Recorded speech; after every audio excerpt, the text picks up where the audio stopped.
It is the month of Adar. We're a bit late this month. We had a little bit of a technology snafu, and thank God that issue, I think, has been resolved. I hope it's been resolved, but it's almost halfway through the month. Of course, Adar, we have the great festival of Purim, and today is the day before Purim, which if you look at your calendar, it's called Tanis Esther or Tanis Esther, Tanit Esther. Everyone will pronounce it differently, but it's a fast day. And now it's 4 p.m. Houston time, and it's an hour later in Cincinnati. So both me and Rabbi Botnick are totally famished, and our voices are parched, and we're just fantasizing about food because we've been fasting all day. But that's okay. But I want to give you a little warning, a little disclaimer that I'm probably not bringing my A game here today. But Rabbi Botnick, even when he is with half his brain tied behind his back, even when he is famished and he is hungry and he is thirsty and he is cranky, he still will deliver top performance, I am sure. Is that right, Rabbi Botnick? I highly doubt it. I've never tried it, but I highly doubt it. Well, it does keep your mind off the food, so that will help, I guess. Well, as it happens, a lot of this year is about fish, so I'm just going to be thinking about fried fish or salmon. Well, it won't cause any problems for me, as you know. This is not going to be any problems for me because, as the audience knows, I'm not a fan of fish. Now, I want to make a quick note before we begin. Our mutual sister-in-law, Tova, she complained to me. She says, when you and Shmuly do your podcast, it's way too formal. I say Rabbi Botnick and you say Rabbi Wolbe. Dispense with the formalities. Just call each other Shmuly and Yaakov, and it's Tova's will. And we know what happens to those who disagree with Tova. We don't want to be there, and she's going to be so mad at me for mentioning this, but maybe she does have a point. What do you say about that, Shmuly? I guess so, Yaakov. All right, anything for Tova, just this once. Okay, we'll see. I might lapse into Rabbi Botnick territory, but maybe that's a good policy going forward. All right, then. I'll just call you Rabbi Yaakov. Listen, it's fine. Call me Yaakov, Rabbi Yaakov. Either one is fine. But I just wanted to note that, and I know she'll be very mad at me for mentioning this. So we'll get some flack for that. All right, then. Shall we? Shall we jump into it? Yes. Okay, so it's the month of Adar. As you mentioned, we're a little late. It's actually almost Purim, a couple hours. But I think something that really isn't discussed, strangely, I haven't seen it even in the earlier works, is the Shevet, the tribe that is aligned with the month of Adar. And that is, interestingly enough, Naftali. So, Rabbi Yaakov, what do you even know about Naftali? Very speedy. That's all I could think of. It was very fast compared to a deer, but not much about the tribe of Naftali. Right. Okay, so we're going to try to take a deep dive into Naftali. I also did not know anything about him previously. I still don't. I just kind of formulated my own ideas.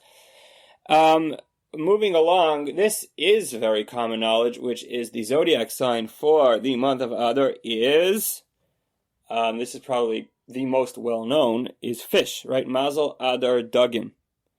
The sign for Adar is fish. It's even quoted, I believe, in the Gemara itself, that Haman chose the month of Adar because he felt like just as a big fish swallows a small fish, so too it will be an auspicious time for me, the big fish, to swallow the Jewish people, which he considered to be small fish. So the month of Adar is fish. All right, so what do we know? We know Naftali and we know fish. Yes. All right, so we have Naftali and we have fish. But here's what's cool. What's cool is that Naftali and fish actually come together.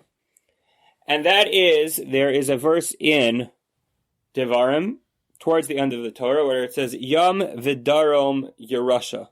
Rabbi Wolbe, do you know where exactly that verse is? This is Devarim, chapter 33, verse 23. This is at the end of Moshe's life.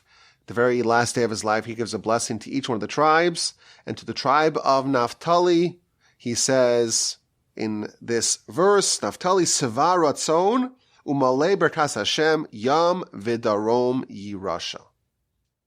Right. So this is talking to Naftali. And what is, Rabbi Woli, what is the simple translation of those words? Seva ratzon. Seva means to be satiated. I think that's what it means, right? Ratzon means will or desire. So he's satiated with will. I guess that's the simple translation.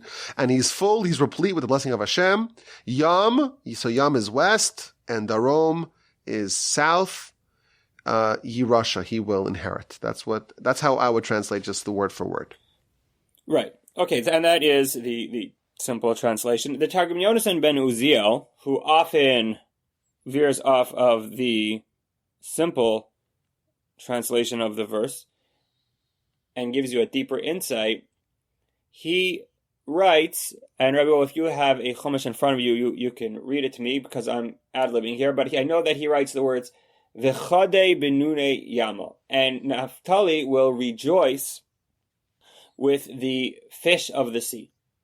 All right, so before we even begin to understand that, here's what I see. I see that Naftali is intricately related to fish. And also I see that Naftali is rejoicing with this fish. And as we all know, the famous edict of the Gemara, Mishenechnas Adar marbim besimcha, right? We're supposed to be happy in the month of Adar. So here I see happiness, fish, and Naftali all coming together. What do you say to that? This is a good setup. We have a month that a lot is happening in this month. It's a month of great joy and festivities. It's a month that's associated with fish, much to my consternation, as you know. It's associated with the tribe of Naftali, and Naftali is supposed to be happy with fish. At least that's the translation of the Yonasan ben Uziel translator on the Torah, on the verse that Moshe applies to the tribe of Naftali.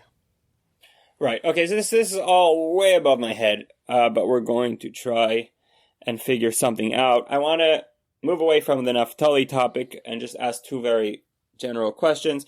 One is in the, I don't even know what you would call it. It's not a prayer.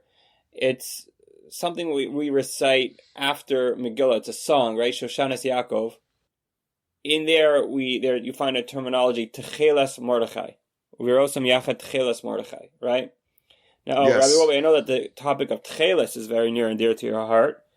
As it should be to anyone who wants to fulfill the Almighty's mitzvos, yes, but go ahead. Yeah, well, I hate to say it, but techeiles come from a fish, so you're kind of proceed. In a quagmire there. So the techeiles Mordechai, what on earth is the techeiles Mordechai? What are we referring to? Mordechai was wearing techeiles? It's very mysterious. He was, but very mysterious.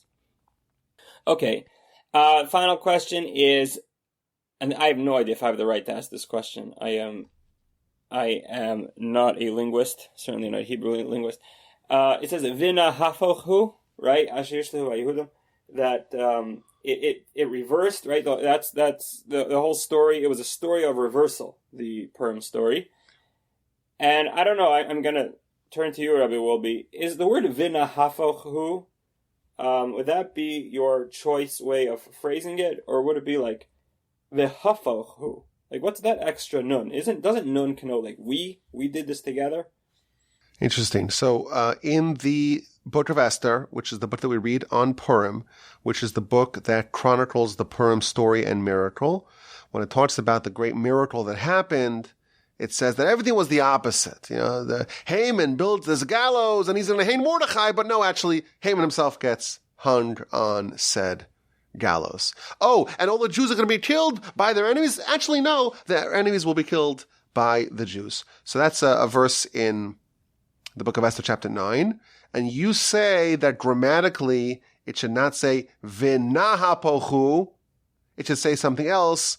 Nahapoch means like we turn things on its head. We inverted things. It should say v'hafochu. It was the opposite. Okay, that's a linguistic question. It's more of an exotic question, but I'm buying it. I will see where you take us with this idea. Rabbi Botnick, also known as Shmuly. All right, yeah. I'm going to try to answer the question, assuming that it's a question. All right, now we're going to take a huge leap here Mm-hmm. and jump into something that is entirely Kabbalistic. I have no idea what it means, but we're going to try anyways. And this is in a work called Beis Olamim from the very, very great Kabbalist, Rabbi Yitzchak Isaac Chaver. He was a very great Kabbalist. So I'm going to read to you a couple of sentences here. Let me know what you think about them. So he's referring to the techeiles, Rabbi Wolbe, once again, one of your favorite topics. He writes like this. V'gav nadila, its color, nafik michad nuna, comes from one fish. Okay, I'm going to skip a couple of words here. Heim nikra nuna yama. All right, this is called the fish of the sea, right? Nuna yama, Rabbi Wolbe, those words just sound familiar. You just read them to me in the Targum Yonasan ben Uziel, v'chadi benuna yama, right? So the techeiles comes from this nuna yama. V'hu sod nun de noflim. And this is the secret of the nun of noflim. V'hu azal b'yam kineres. And it swims in the kineres. Okay, so here's what I see. The techeiles comes from a fish that swims in the kineres. And this is the secret of the nun of noflim. Okay, so we see from Rabbi Yitzchak Isaac Chaver that there is this fish that swims in the kineres. And now the kineres was in the tribal portion of Naftali. Is that correct, Rabbi Wolbe? Yes, the verse says so explicitly in the book of Joshua, 19:35. All right, so kineres is in the portion of Naftali. So already we know that the kineres is going to be somewhat Adar related because Naftali is associated with Adar. And this fish swims there and the techeiles comes from it. And so already what we're seeing is a bunch of more pieces come together. So Naftali and fish we already knew were connected because of the Targum Yonasan ben Uziel, right? V'chadei benuna yama, which was connected to Adar simply because we know that Adar is fish and Adar is happiness.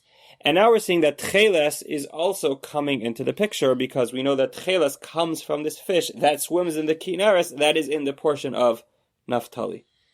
How does all that sound? A lot of moving parts here, but there's obviously they're all connected. Right, now I will point out one question, which I'm sure is percolating in your mind, and that is that the Gemara Megillah, I know, says that the techeiles comes from the chila zone, which is actually in the tribal portion of Zevulun. So that is a good question, and I've seen that question asked. I saw different answers. Some of them were Kabbalistic. Some of them explain that what this idea that there's techeiles coming from the kineres means it means in a more mystical sense. But either way, that's what it says. Now, Rabbi Yitzchak Isaac Chaver also said that this fish, which is called nun, right? A fish in the Aramaic word for fish is nun. That's also the secret of the nun de noflim, the nun that falls. Now, what he's alluding to is that in Ashrei is arranged alphabetically. So you have Aleph all the way through Taf. Each verse begins with one letter. But the only one that's missing is Nun. And the reason for that, the Gemara tells us, is because the word Nun stands for Noflim, which means the word Noflim means those who fall.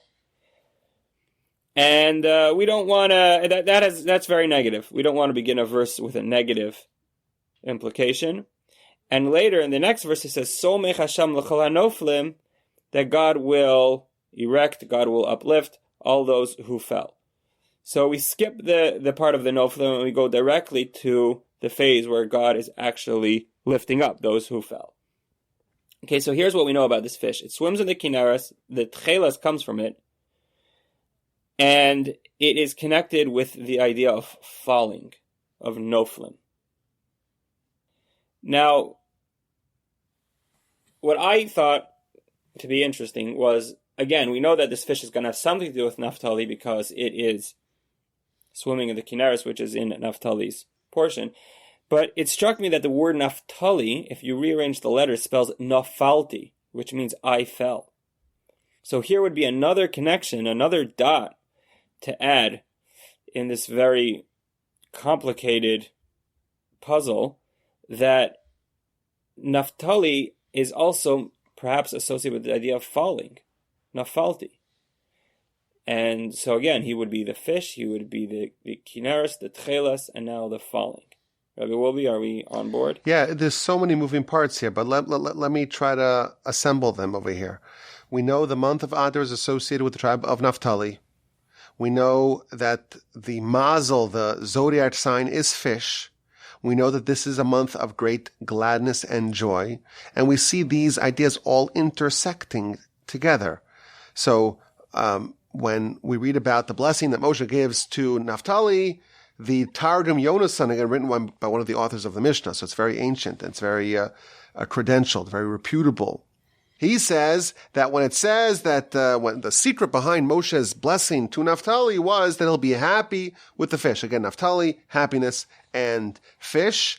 And that is also associated with the Kinneret, with the Sea of the Galilee, which is in the tribal portion of Naftali, which has this fish, again, the same fish, the fish that produces techeiles, the special color that goes to make wool blue, and somehow I assume that's going to be connected with techeiles Mordechai, with that unusual stanza, the unusual verse in the prayer that we say, in the song that we say after the reading of the Megillah, and the nun, that nun, which is the Hebrew, the Aramaic word for fish, is also the letter that's missing from the Ashrei.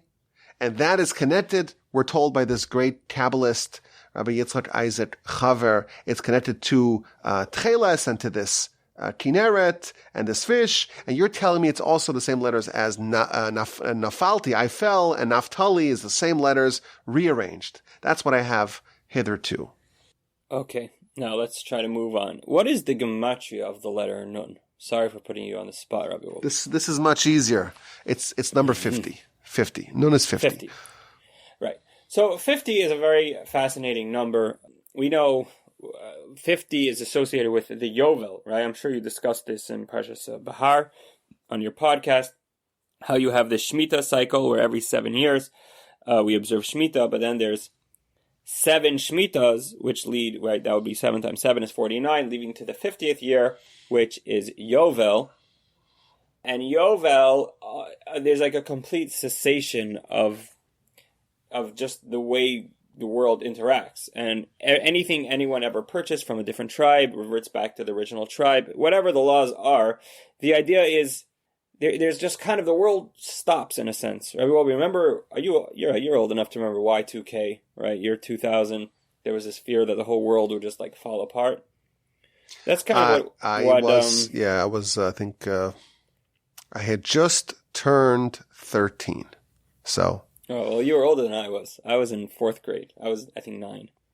Yeah, well, you should listen to me for wisdom, sagacity. Anyways, but yeah, so Yovel is kind of like the biblical version of Y2K, had Y2K actually panned out. But that's what the number 50 is. Okay, now. Well, the canonical example of that is, of course, the Jewish bondsman who opts to stay longer after their 7-year period has, or the 6 years, then the 7th year they get sent free. In the event that they choose to extend that, then they get pierced in their ear by the doorpost, by the mezuzah, and they work forever. La'olam, forever. Rashi says it means to Yovel, because the whole world kind of essentially has a complete reset every 50 years. Right. Okay, now, probably I would argue one of the most mysterious parts of the Torah. Now, that's a big claim to make because there's a lot of mysterious parts of the Torah, but at least to me, is in Parshas Ba'aloscha, the inversed, is that the word? The inversed nuns, the backward nuns.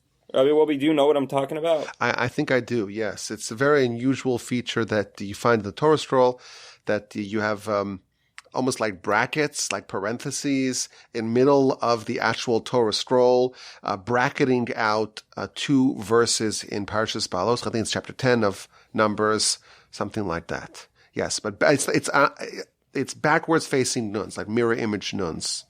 Right, letter nun. Nuns, exactly. Yeah, so it's a letter in the Torah scroll that's not part of a word.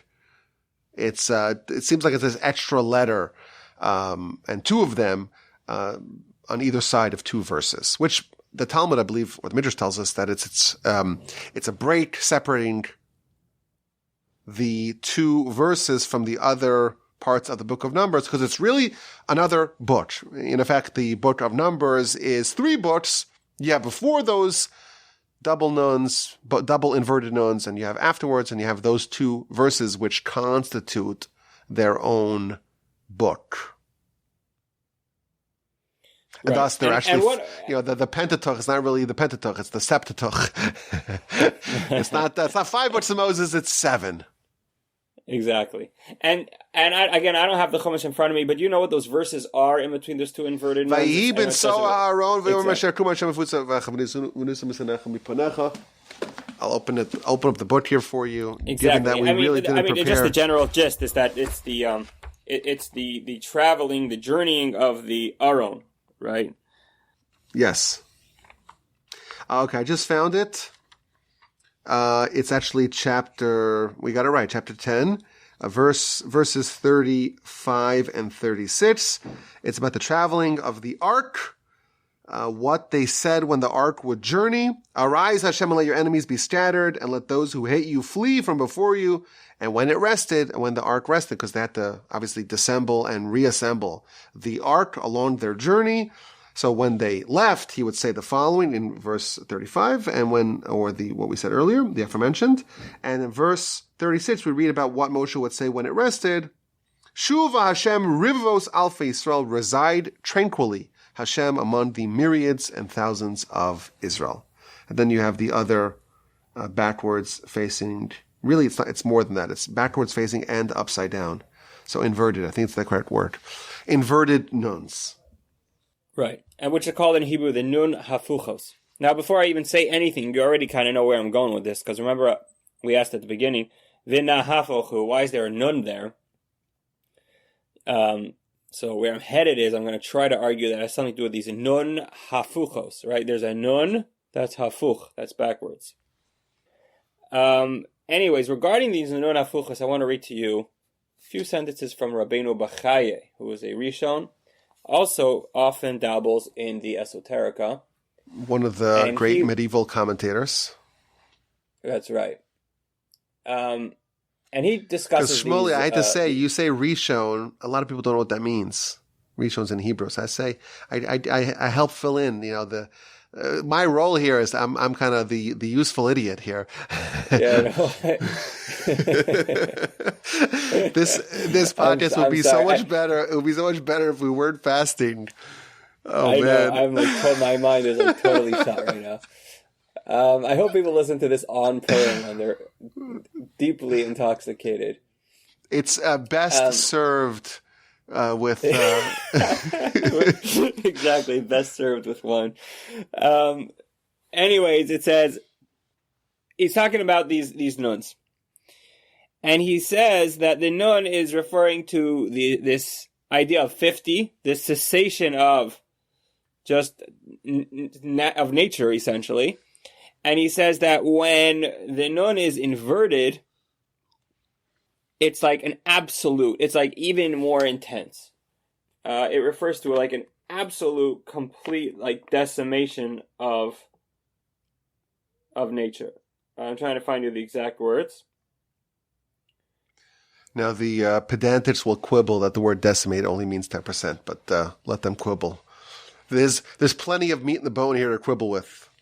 He says, "Umashabaha nun hafucha ki kashem she michtav haos betikuno kiro mora al kiyum davar." When you have a letter that is written forwards, it connotes existence, because I guess the whole of existence comes from the letters of the Torah. But when it's inverted, that's like a destruction of sorts, because the world is built with the letters of the Jewish alphabet, and the world gets destroyed when you reverse those letters. So the letter Nun already, before it's inverted, already has some sort of connection to the idea of bittul, to the idea of like annulment. Once it's inverted, it's like an absolute annulment. Does that make sense? I don't fully understand it, but that's what he says. Yeah, well, the way I understand what you read is that if you have a letter that's facing the opposite direction, it's the kind of the complete opposite of the fulfillment of the meaning of that word. So if Nun, well, I'm giving some commentary here, but if Nun symbolizes this idea of a cycle, you have 50 and then another 50 and another 50 and so on, maybe the Nun facing the other direction, it's like this total nullification of this whole system. Now, the one thing I don't understand is how he says that. And afterwards, there's this other inverted nun, which is to tell you that there will be a recreation once that phase of annulment is over. He says, I'll tell you, that's what it means. It's the opposite of the annulment. It means if you have first the annulment of the ordinary existence, and then the annulment of the annulment. It's like two negatives makes a positive. Oh, that's really cool. Okay, very clever. All right. Shmuly, I feel like it was so late in the month. We should have just recorded it when we're drunk anyhow. And then at least we have an excuse. Listen, it's always good to downgrade your quality every once in a while so people can appreciate the quality when it's not like that. That just assumes that they're coming back, right? Yeah. It has to be tolerable enough that they're still willing to come back. All right. I think I have faith in our listeners. I think they'll be back when it's not a fast day. So let's not schedule the next one for Shavas or B'Tammuz or something like that. Or Tisha B'Av. All right, but let's get him on. So, all right, so you got these two inverted nuns. Now, here's my question. So why all of a sudden, why out of the blue are we alluding to this idea of this annulment of nature, this complete cessation of society? What's it doing there smack in middle of the book of Bamidbar, the book of Numbers? Why in the world is that happening? Rabbi Wolbe, do you have any thoughts on that? Or it's very strange. It's very strange. In the middle of the narrative, it's talking about the ark, which of course is the most important, most central, most lofty of all the vessels of the temple. When the Jewish people had to move, so they would have to pack up and disassemble the tabernacle and carry everything. Of course, the ark had poles, staves on either side for easy transport. And this is what they would say. This is what Moshe would say when they began their movement of the ark and when they settled it. It seems very mysterious that these verses should be in a class of their own. They kind of symbolize the end of the previous world, and when they're done, then we could end the end of the previous world, or end the ending and begin anew. It is a great mystery. Right. Now, I don't know that I will solve the mystery, but let's focus on the what instead of the why. What I do see is that when the Aron moves, that's a very dramatic thing. The whole world is affected by the fact that the ark is traveling, right? That's what it seems to say. That the moment that there is a Nesoa Ha'aron, Vayhi ben Soa Ha'aron, there's this fear that the entire world might collapse. And then ultimately we're told that it will, the world will return back to normal by that second inverted nun. So, when the ark is in transport, everything else is suspended. Exactly. That's what's implied. Like the ordinary operations of the world are just not in effect during the time when the ark is in limbo, when it's being transported. Now, regarding the ark, so the Hebrew word is Aron, which is spelled Aleph Resh Vav Nun. I've seen this in multiple places, but I think the most explicit is Rabbeinu Bache again.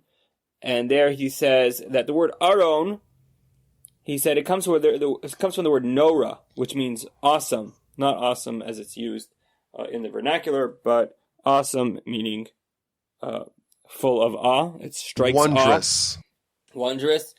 And the word Nora, which again means awesome, if you rearrange the letters, it will spell Aron. And he says because the Torah was placed in the Aron, and the Torah is Nora, the Torah itself is awesome. Therefore, it's called Aron. Now, why? Both in the classic definition of the word and in the vernacular and the common usage.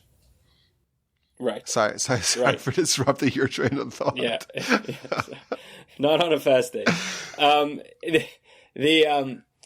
I don't understand about this, Rabbi Wolbe, is why wouldn't the ark just be called Norah? And why are you flipping the letters around? Okay, this I don't know. But here's the point. The point is that the Aron and the trait of Norah, the concept of Norah, is one and the same. Okay, now here is where things get kind of interesting.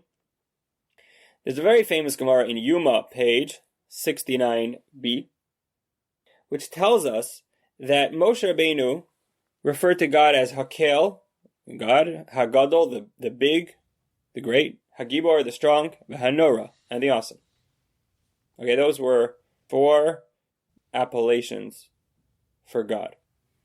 Then it says that when the destruction of the temple happened, Yirmiyah, who was the presiding prophet over that era, Jeremiah. He said, Jeremiah, right? So he says, oh, 1 second. So what's important is that we've incorporated those words, which it comes from a verse in Deuteronomy, but we've incorporated it into our prayer, right? In Shemona Esrei, in the very first blessing, we say exactly these words.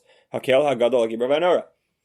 So Yirmiyah came along, this is a hard concept to understand, and he said, God, Aye no Rosav. We don't see your awesomeness. I have no idea if that's a word or not, but let's assume it is.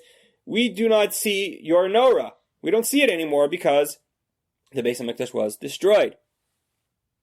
And so he stopped saying Norah. It sounds like they kind of removed that word from the liturgy. Then Asa Daniel Omar Nachrim Mishtabdim Bebanav, and he says Daniel, who is another prophet, he said similarly that the Nachrim, the non-Jews, have placed your children into servitude. Aye Gvu Rosav, where is your strength? And then Lo Amar Gibor. He stopped saying Gibor.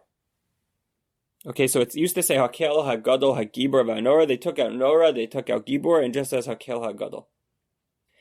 Then the Anshe Knesset Gedola came around, and they said, Men of the Great Assembly. Men of the Great Assembly. Anshe Knesset Gedola. Adarabba. On the contrary, Zuhi Gvuraso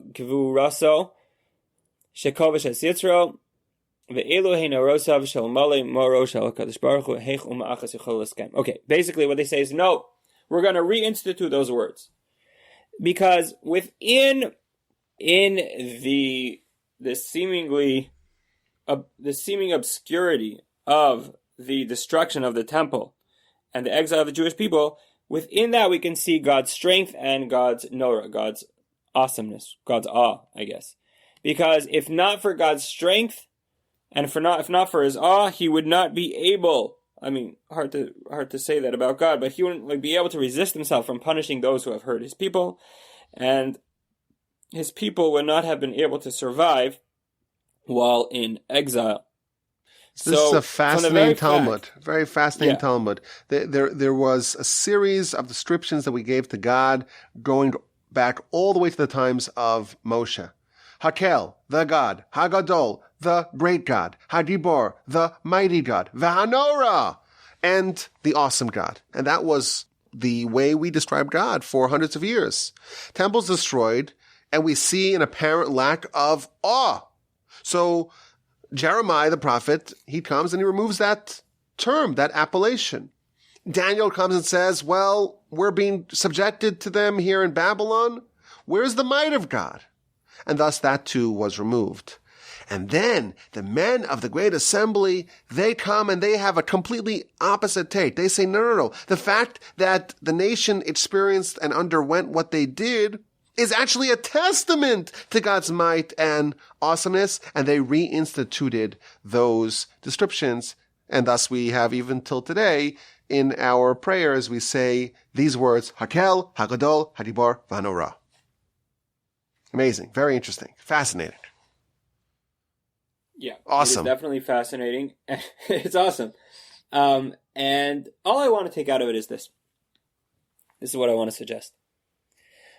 The Maharsha, okay, that is in Hebrew an Acharon, Rabbi Wolbe translate. One of the later sages. One of the later sages, meaning within the last 400 years, Yeah, I would say about like 400 years ago. Yeah. But widely recognized as one of the greatest commentators on the Talmud. In every standard edition of the Talmud, you will find the commentary of the Maharsha. Also noteworthy because he gave commentary not just on the halachic portions of the Talmud, but also on the agadic, the non-halachic portions of the Talmud as well. And he's basically the first place you go to when you read an agadic portion of the Talmud, such as the one that Shmuly just told us about.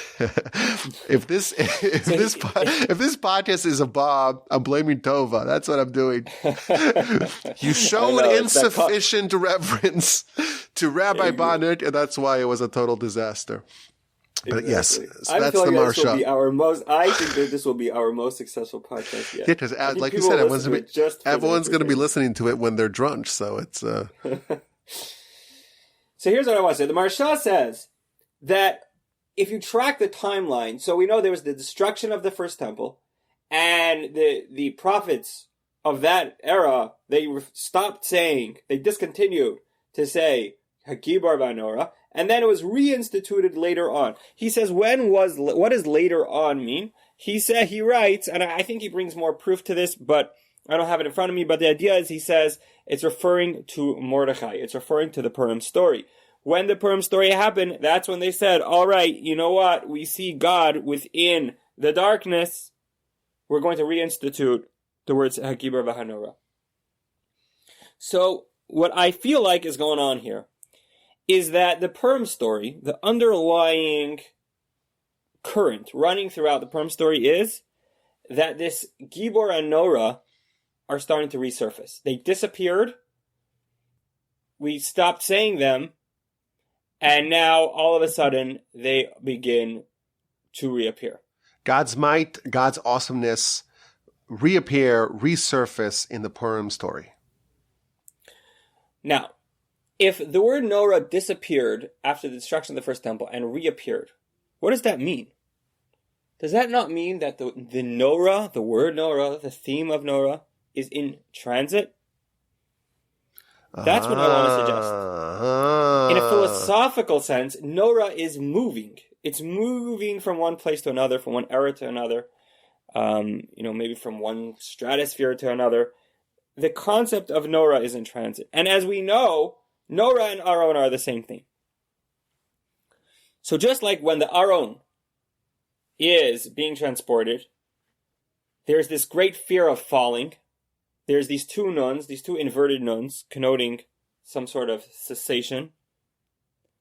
So too, by the Purim story, really during that whole 70 years between the first temple and the second temple, which is when this story happened, there was a very great danger of nefila, of falling. Rabbi Wolbe, does that sound too outrageous? Well, I love the genius, the sheer genius of it.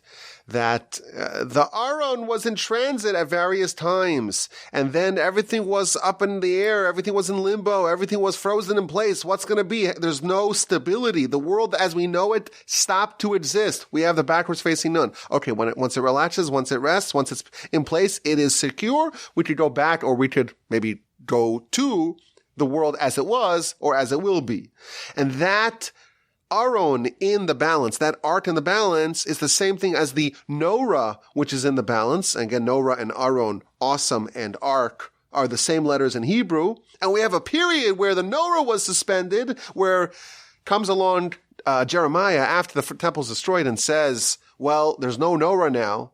And it's restored 70 years later by the men of the Great Assembly. And during that period, during the interim period, it was akin to the ark in transit. The Nora was in transit, just as when the Aron is in transit, as bracketed by those reverse, upside down mirror image inverted nuns, so too the Purim story. And I see kind of how you're going to put this all together, with wonderful, Botnickian touch.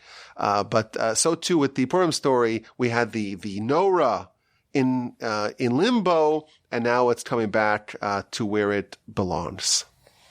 Right, and remember how the Rabbeinu Bachai told us that there's those two inverted nuns. So the first one is the complete annulment, and the second one is the reversal of that. So ultimately, after we experience the danger, if we successfully carry through, and the Norah is successfully transplanted, so then we're able to invert that, and we come out, bigger and stronger than ever before.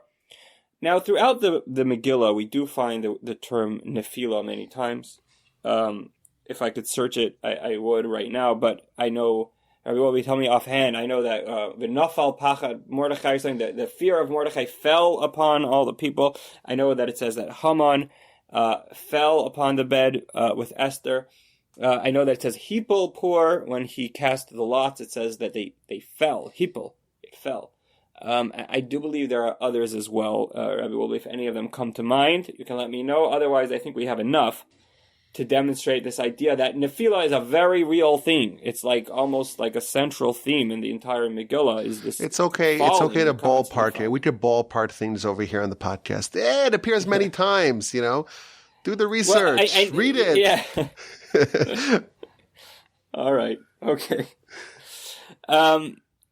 But again, I think that lines up with what we're saying, that when the Norah is in transit, there's going to be a lot of Nephila going on, right? The Nun stands for Nephila, the inverted Nun.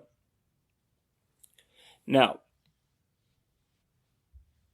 the Aron, aside for corresponding to the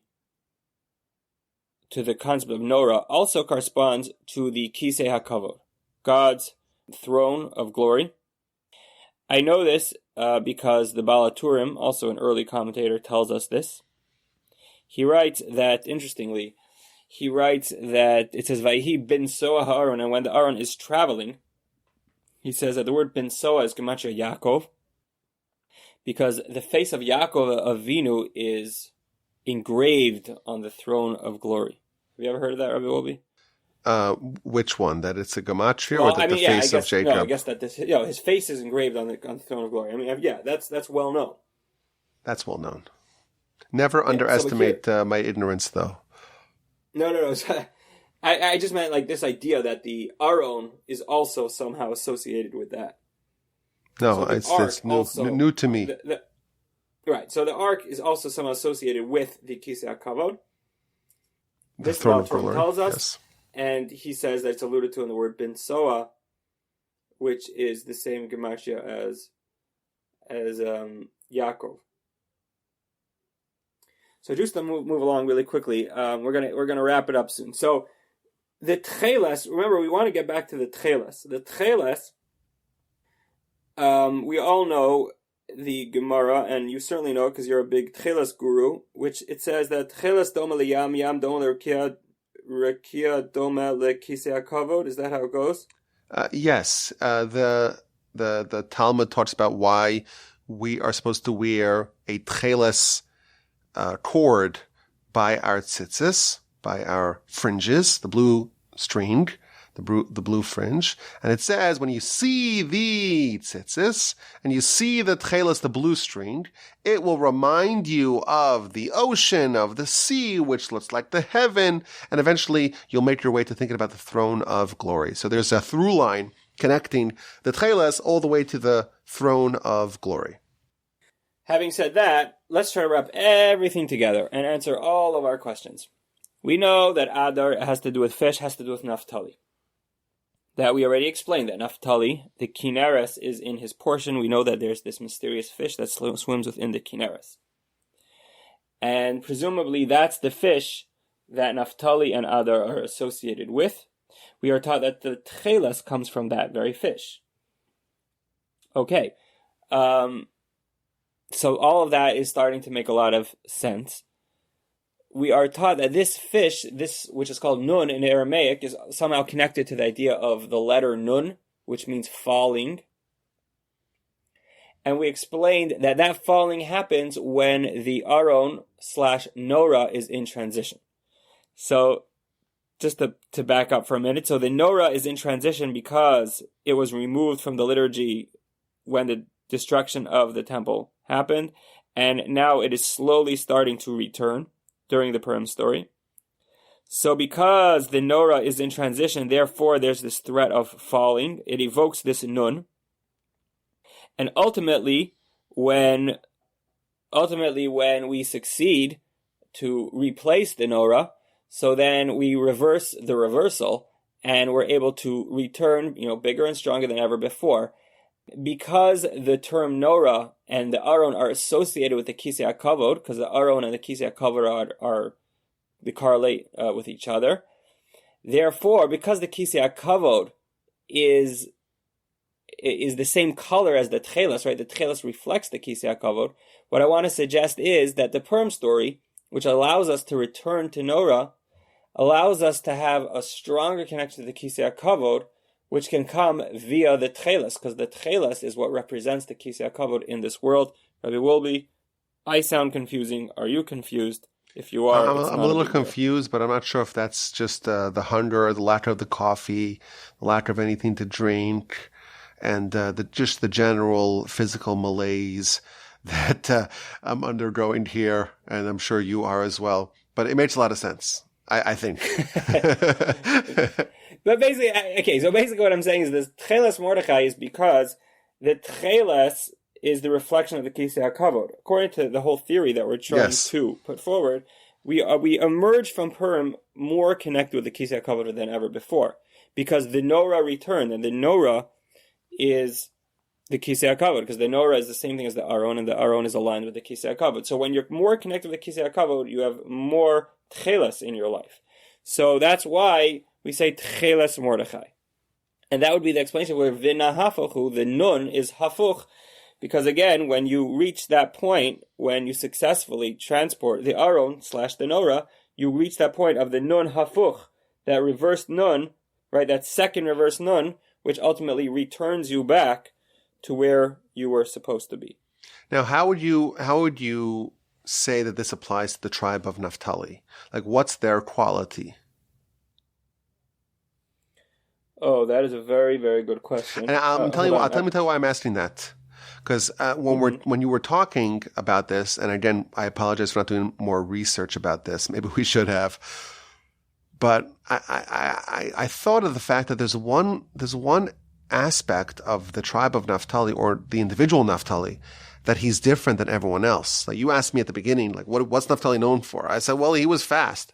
Now, the reason why I say that, it's not just because he was compared to a deer, but because the Gemara says, the Talmud says, that when they were going to bury Jacob, so they brought him after a very long and elaborate cavalcade procession to the land, and they were about to inter him in that cave of the patriarch. And I'm pretty sure we've talked about this at some point.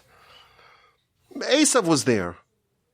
And Esav was trying to blockade and not allow the final burial spot there to be granted to Jacob.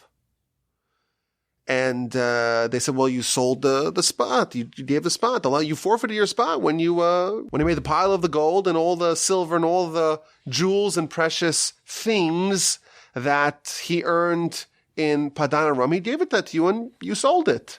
So by right, it belongs to Jacob. And he says, well, where's the contract? And they say, well, gosh, we left it in Egypt. So he says, well, show me the contract and I will allow you to bury Jacob here. And they said, okay, who's going to run back to Egypt? So they sent Naftali to run back to Egypt because he was the fastest. And he runs off. And as they're milling about waiting for Naftali to return, Jacob's grandson, the only son of Dan, Hushim, the deaf one, he doesn't realize what's going on. He's deaf, and they motion to him. They try to communicate to him. Well, this man is stopping Jacob from being buried. He grabs a sword, and he decapitates him. And they're able to bury Jacob, and of course, Esav's head rolls into the cave, right? That's a story. I believe we've talked about that because we spoke about the tribe of Dan. But it hit me that Naftali is the only one who wasn't present at the death of Esav. He was running to Egypt to try to extract the contract. So I'm just curious because we're talking here about the nation. This is the story of Purim. The story of Purim is overcoming Esav to some degree. Maybe there's something about the death of the original Esav and the overcoming of the successor, the Agagite successor of Esav, maybe the fact that Naftali, this is his month, and there's something about his story and his ancestral land that is represented in this month, maybe that's somehow connected, I was thinking, with the fact that the original time that Esav was destroyed and decapitated, Naftali was not present. That was my thoughts. I don't know how it connects, and my brain power is not quite. I know how you thought of that on a fast day, Rabbi Botnick. That is really impressive. I certainly didn't intend that, and I'm very glad you brought it up. No, but it can't be a coincidence, right? It can't be. Like No, there was some experience that the brothers and the whole family experienced when they were there. They were present. They were on the ground when Esav was decapitated. Naftali was not there. He was somewhere between Hebron, where this cave is, and Egypt. I don't know if he had already made it there and he already was heading back, or he was halfway there. We don't know, but he was not present because when they were waiting, that's when the decapitation of Esav happened. So I'm just curious to know, maybe if we're able to think about this a little bit more deeply after we have a few, after we're resuscitated after the fast, get a coffee, get a croissant, have a little bit of chicken salad. Or I know you've been salivating over the fish that we've been talking about here. Get some hamantashen, and maybe we can figure out how this connects. But I think this is absolutely brilliant, and I really enjoyed it. I love the idea of the backwards-facing nuns. I don't know if you actually phrased it like this, but to me, the way I would phrase it is that there's a risk of nefila, a risk of falling when the stabilizing force of the Aron is in transit, is in limbo. And if you kind of turn the nuns and you freeze them in place, maybe that somehow staves off the nefila, which is, I don't know if you quite said it like that, but that's one of the ways that I kind of formulated it in my head. But a lot of fascinating ideas. And I'm going to give you, of course, the last word here to sign off on this very unusual, fast day special on the podcast. Yeah, I'll sign off with an apology. I'm sorry, guys. I try to be better. It was a rough couple of weeks for me. A lot going on. And then my recorder went bust, so I wasn't even able to record. Till it was a fast day. I finally got my hands on a substitute recorder. Guys, hopefully Nissan will be better. Okay? I wouldn't apologize. Listen, something definitely good came out of this. Because I'm looking at my recorder. It's been almost an hour since we started. We killed an hour. We're an hour closer to the end of the to the breakfast, so that's good. All right. Well, at least that. Okay. Well, if you have any complaints that you want to lodge against us for this half-baked, well, I don't know what's half-baked. I like it. I think it was really good, actually. I think it was one of the best ones. So I'm not going to take any flack. I'm going to defend Rabbi Botnick, Shmuly, all the way. So if you have any complaints, send them to me. If you have any praise, send them to botnicksm at gmail.com. Is that right? That's right. Well, everyone have a wonderful Purim, happy Purim, uplifting Purim. We should be elevated from the day and from the story, of course, and from this incredible and mind-blowing ideas that you shared. I absolutely love them, and I appreciate you coming on and sharing this wonderful wisdom with the podcast. All right. All the best, everybody.